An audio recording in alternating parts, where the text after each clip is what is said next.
We got a couple in the room here too, so we'll kick it off with John and Aaron, and then if you got anything towards the end, let us know. Coach, Yep. Coach, you got your first D1 win the other night of the season against Charlotte. Going back and watching the film, what stood out to you about your team? Our guys played really hard, and playing a team like Charlotte necessitated a great effort and a toughness that I think we showed over the course of the game fairly consistently. A lot of things, I mean, it's early November, so it will not be November. A lot of things that we still need to get better in, but certainly liked the outcome because I think our guys earned victory that night. And going up against, their size, I mean, they had two guys in the starting lineup over 6'10", and a couple guys off the bench of that size as well too. And obviously your team doesn't have the same size as that. How much, credit goes to, the guys like Zach and Shiloh and Kyle being able to hold their end on that end of the floor to keep those guys in check? Yeah, one of our players said post-game, shout out to Coach Hornet, who was our strength coach and does a really terrific job. I just think that we were physical enough to maybe make some of their stuff a little tougher.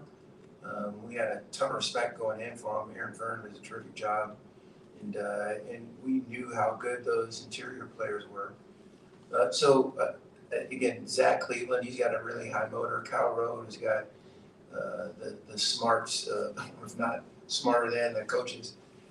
And Shiloh's got that defensive versatility, length, athleticism that I think they can give people trouble on some possessions. But we're still fighting for more consistency. But I really loved their effort. I thought we were mentally and physically tough enough. Against Charlotte, you played basically just 7 guys. Xander didn't play much late in the game. Is that something you're going to look to change going forward, or are you going to try and stick with those 7 or 8? I mean, we can go 8, 9, and 10.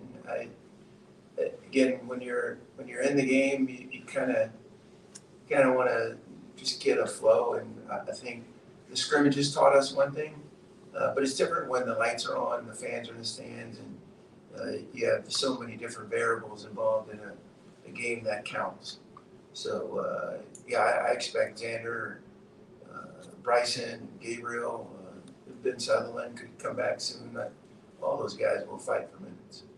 Looking at this week, the Myrtle Beach Invitational, a lot of really quality teams there. I think they're 16-1 so far to start the season, and might be a lot of teams that similar type of level of play that you'll see in Conference USA. Is these type of games, this tournament, these 3 games, will they go a long way to kind of testing you as you prepare for conference play in another month or so? Yeah, John, you get it. Obviously, I took a quick peek at some games last night, and when I turned it on, Coach Ballard and the FIU Panthers were up like 8 at Miami with something like 12 or 10 to go, and then I think they ended up losing by a couple, or maybe it was 6 or 8. And then I turned on the UTEP game, and they were playing a really good Santa Barbara team, and they played well. And I thought, oh my goodness. So we need games like this, and Furman's such a formidable opponent. I think I read somewhere that they've been in the top 100 in KenPom every year. Coach Ritchie's been there. And, obviously, they beat Virginia last year and gave San Diego State a battle. And everyone thought, because they lost Slauson and Bothwell, that they wouldn't be as good. But they looked phenomenal against Belmont. McGee's is a big-time guard. I think he's a conference preseason player of the year. That backcourt is legit. PJ Smith can really play. Carter Witt, transfer from Wake, is a terrific player. We actually recruited Carter. And then they've got Foster. He doesn't get enough credit for how good he is. Huey, Garrett Keene, Molinar, Bowser, I think is how you pronounce it. Like they got a squad. So we'll really be tested. But this is what you want. This is our lot. That whole Myrtle Beach tournament, we share something in common with regard to scheduling.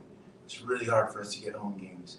So I think being able to play quality opponents on a neutral road or on a neutral floor or on the road only prepares your team for for conference play, and every conference you reside in is really competitive. You mentioned how talented Furman is, especially their backcourt. Is that going to present a challenge for Colin and Caden especially, but your guards as a whole? Well, I mean, they're talented and they're incredibly well coached, so it presents a problem, yes. But I think our guys, I think our guys want the competition. Like I think we aspire to have a program that can compete for championships, and the only way you do that is you play with really good people, and we certainly have that in front of us on Thursday. We've seen flashes from Brody during his first 2 years at Liberty of, being able to score 20-plus points. Did against Southern Miss here, and you kind of alluded to it in your post-game remarks the other night, about him being patient and waiting his turn. And how difficult can it be for guys this day and age to, maybe after their first year or two when things don't go their way, be quick to take the exit ramp and look for other opportunities elsewhere, and then for him to stick through it. And so far, things are going well for him this year. Yeah, another really good question. I think a lot depends on the people you have around you. Brody's from a phenomenal family.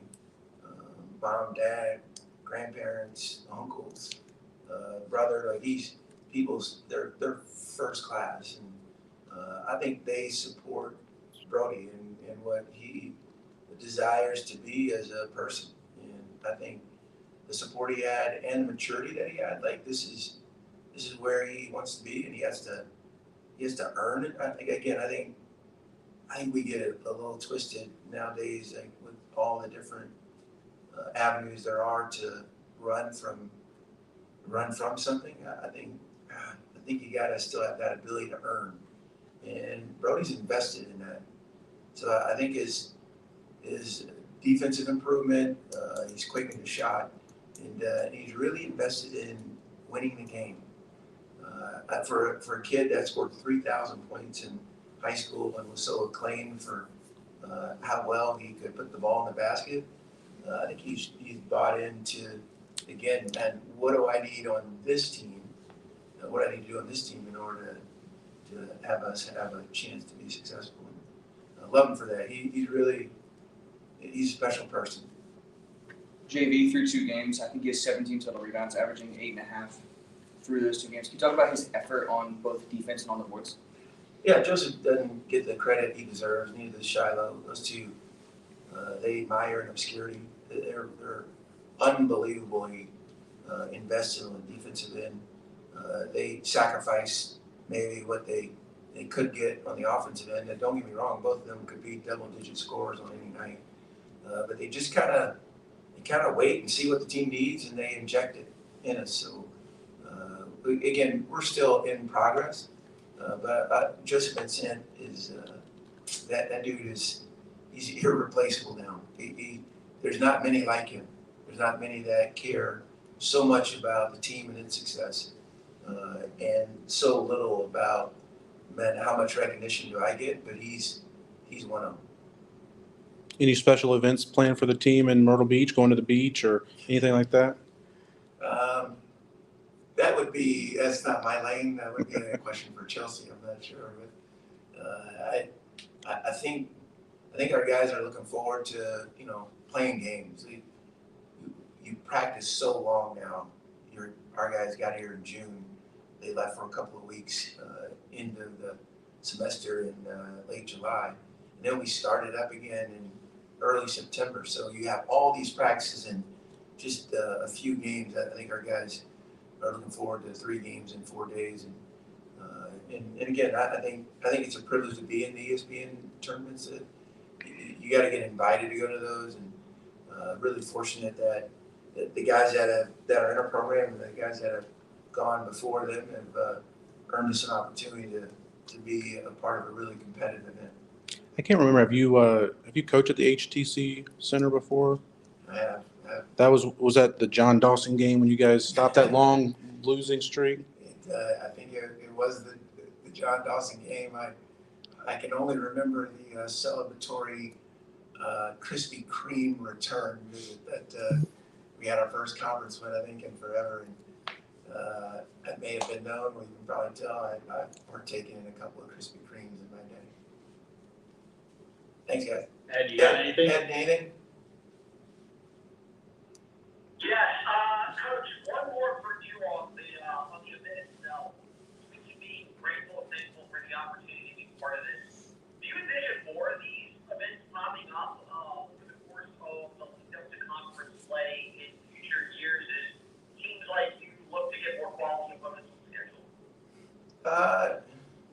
So I think the last 3 years, and I can't remember what we played in. It was like the Rocket City something in the COVID year, and then we were in the NABC Hall of Fame Classic in Kansas City that year.